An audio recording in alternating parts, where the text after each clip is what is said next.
C'est par cet évangile que chez saint Marc s'ouvre la prédication de Jésus, la première prédication qui s'inscrit quand même dans la lignée de celle de son cousin, Jean le Baptiste. Convertissez-vous, croyez à la bonne nouvelle. Et cette première prédication de Jésus est vraiment une aubaine, un clin d'œil, un clin d'yeux pour vous qui vous préparez au mariage ce soir, pour vous qui allez être envoyés en mission sur Sainte-Douceline. C'est vraiment une aubaine, alors une aubaine pour chacun d'entre nous, c'est sûr, mais pour vous tout particulièrement, c'est pour vous ce soir que le Seigneur adresse cette parole. Une prédication inaugurale de Jésus, pourrions-nous dire, qui met en lien trois choses: la conversion, la foi, le fait de croire à la bonne nouvelle, et l'envoi en mission, l'appel des disciples. L'appel à la conversion n'est pas quelque chose de nouveau, même si Jésus commence son discours par cela. On a entendu dans la première lecture cette histoire de Jonas, les gens de Ninive, la grande ville païenne auprès de laquelle Jonas est envoyé pour les appeler à se convertir. Une ville extraordinairement grande, il faut au moins 3 jours pour la parcourir, mais ça, les amis, c'est rien par rapport à notre cœur. Notre cœur est infiniment plus grand et il est appelé infiniment plus à se convertir que la ville de Ninive. Et il faut du temps pour le parcourir, pour le traverser et pour que la parole de Dieu vienne le transformer. La conversion à laquelle Jésus nous invite, c'est quelque chose de radical, c'est vrai. Ce n'est pas une conversion de surface, c'est un changement d'état d'esprit, un retournement de notre manière de voir les choses, de comprendre les choses, de poser nos choix, d'orienter notre vie. Il y a un basculement, un retournement. Et ça prend du temps parce que c'est quelque chose qui doit se vivre en profondeur. Quand on parle de conversion, là, on ne parle pas de changer de religion, de passer du bouddhisme au catholicisme. Parce que voilà, même catholique, on n'a jamais fini de se convertir.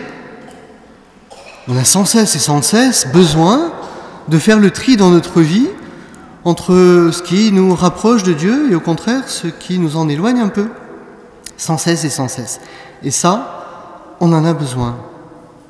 Et cette conversion consiste précisément dans le fait de croire, d'oser ce pari un petit peu fou, de croire à la bonne nouvelle. À la bonne nouvelle. On est inondé en ce moment de nouvelles qui ne sont pas forcément bonnes. Jésus est la bonne nouvelle par excellence. C'est quoi cette bonne nouvelle ? C'est que Dieu nous aime et que Dieu est parmi nous, qu'on peut avoir une relation avec lui, qu'il peut changer notre vie. Ça c'est de la bonne nouvelle.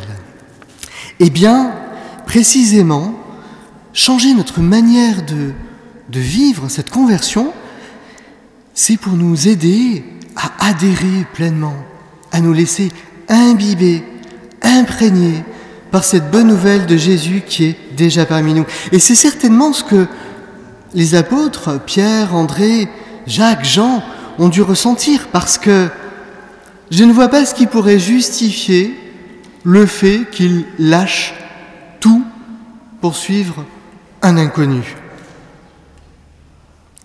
Ils ont dû ressentir au fond d'eux-mêmes cette certitude. Ils ont lâché leurs habitudes, leur métier, leurs affections, leur sécurité. Ils ont lâché ce filet qui peut-être même les retenait un petit peu captifs. Ils ont tout lâché parce qu'ils ont perçu en ce Jésus une plénitude, quelque chose qui comble et quelqu'un avec qui on peut avoir une relation. Et bien précisément, cet appel à la conversion et à la foi en la bonne nouvelle s'accompagne d'un appel et d'une mission. C'est-à-dire que nous avons là l'embryon de l'Église qui, à son tour, à la suite du Christ, va propager, va répercuter, un peu comme, j'allais dire par capillarité, eh bien ce message va se propager, comme un feu, comme un incendie. Ça peut aller très vite. Ça peut aller très vite, si toutes les conditions sont réunies. Et quand il s'agit du feu de l'amour, alors ça vaut le coup de le propager. Et l'Église, eh bien c'est nous, c'est vous, c'est moi, c'est nous tous, ici présents. Et plus nous grandirons dans notre attachement à Jésus, eh bien, plus cette mission sera abondante et ardente. Alors, je disais, c'est une aubaine et une grâce pour vous parce que vous qui vous préparez au mariage, je crois que ces 3 points, ça peut être vraiment un beau programme de vie. Conversion, foi, mission. Waouh! Alors conversion, ça vous le vivez déjà d'une certaine manière. Vous voyez bien que, humainement déjà, à 2, on ne vit pas comme à 1. Il y a des tas de choses qui changent. Il faut changer notre manière de vivre, notre manière de penser, la manière de poser nos choix, tout en restant nous-mêmes, bien évidemment, mais on fonctionne à 2 et plus tout seul. Ça, c'est quand même une conversion, humainement. Mais là où c'est intéressant, c'est que, d'une certaine manière, vous n'êtes plus 2, mais vous êtes 3. Parce que le Christ est auprès de vous, il chemine avec vous, il s'engage auprès de vous, il est là. Et ça, eh bien l'intégrer dans ce choix de vie que vous posez, qui est fabuleux, qui est un peu fou, et merci de votre folie, eh bien, c'est réellement une conversion. Une conversion qui vous appelle à croire par-delà les apparences. Un peu comme Simon, André et tous les pécheurs qui ont été appelés à la suite de Jésus. Eh bien oui, parfois la mer est calme, parfois elle est un peu tumultueuse, mais si vous croyez, si vous êtes sûr que Jésus est dans la barque avec vous, la pêche sera féconde. Oui, c'est une conversion à croire. N'ayez pas peur. Et c'est aussi une mission. Parce que, figurez-vous, que votre mariage nous concerne. Nous concerne. Parce que le oui que vous allez dire dans quelques semaines, quelques mois, je ne sais pas quand est-ce que votre mariage est prévu, le oui que vous allez prononcer, il nous aide, nous, à dire oui à Dieu, quel que soit notre état de vie, même en étant prêtre. Donc, d'une certaine manière, à travers le choix que vous posez de demander le mariage, vous êtes missionnaires, vous êtes des témoins. Et merci pour le oui que vous allez prononcer. C'est pas simplement un oui à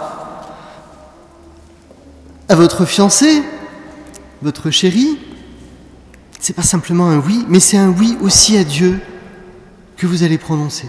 Merci pour ce oui. Alors oui, foi, conversion, foi, mission, c'est pour vous. Cet évangile est une aubaine pour vous qui allez recevoir aussi cette mission de transmettre le feu de l'évangile au quartier du Pianet, à l'église de Sainte-Douceline. C'est vraiment un clin d'œil, ça ne pouvait pas tomber mieux. Conversion, foi, appel et mission. Conversion parce que, vous l'avez déjà expérimenté, ça implique un changement de vie, parfois même un changement de lieu de vie. Je pense à Pierre et Sophie et leurs enfants. vous qui vivez sur place à Sainte-Douceline, ça implique beaucoup de choses, ce projet-là. Vous avez lâché des choses, vous avez lâché des sécurités, vous avez lâché du temps que vous donnez. Voilà, conversion. Et merci pour cette audace qui nous implique, qui nous invite, nous aussi, à en avoir. Conversion parce que, également, vous allez petit à petit découvrir les projets de Dieu. Et que ça, parfois, c'est difficile de rentrer dans cette conversion-là, où on arrive avec des projets, et puis parfois Dieu bénit nos projets, enfin il bénit toujours tout cela, mais il le bénit parfois en l'accomplissant, et il bénit parfois en contrecarrant les projets. Et on se dit, mince, qu'est-ce qui se passe? Et c'est une réelle conversion.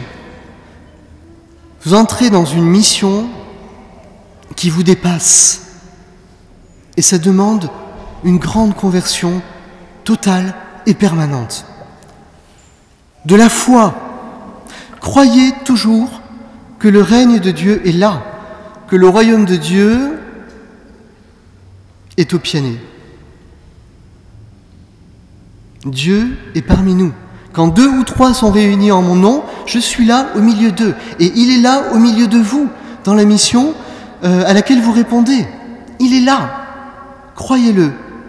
Même si parfois vous ne le voyez pas, même si là aussi la mer est agitée, ou la mer est calme, et on se dit pas de vent dans les voiles, le bateau n'avance pas, au secours, on rame. On rame. Dieu est là. Et une invitation à jeter les filets. Sur sa parole, vous allez accomplir de grandes choses, que vous verrez, que peut-être vous ne verrez pas, qui arriveront plus tard. Ça fait partie du jeu, ça fait partie de la mission, ça fait partie du mystère de l'Église, qui a une partie visible et une partie invisible. Vous ne pouviez pas rêver mieux pour partir en mission que ce passage-là. Dieu marche à vos côtés. Entrez dans la conversion, grandissez dans la foi, avancez dans la folie de jeter les filets, parce que la pêche, elle va être incroyable, les amis. Vous qui vous préparez au mariage, vous qui partez en mission à Sainte-Douceline, soyez bénis dans votre oui. Amen.